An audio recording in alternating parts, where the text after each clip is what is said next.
I don't own the rights to any of the music you hear. No copyrights to none of this.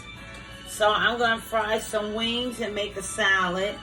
Today's hubby's birthday, and that's what he requested. So that's what I'm going to make, okay? So it's real simple.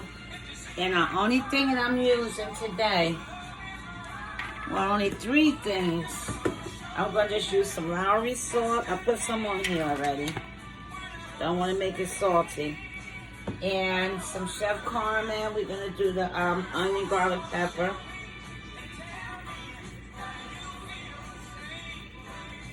And some parsley. That's it.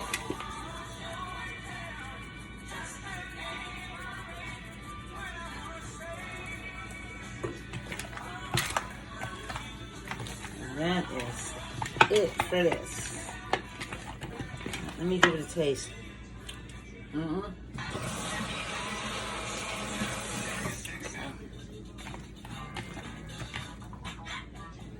Pour the rest of that juice off of there.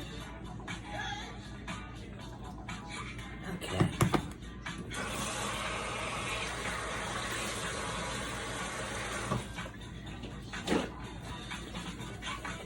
That's simple, guys. That's simple. No more parsley on there. Alright? But I do have a sauce to make for after it's fried. For dipping. But you have that. So, let's get over here to this pot. Let me turn you around. Bring you this way. And turn the camera. Let me see.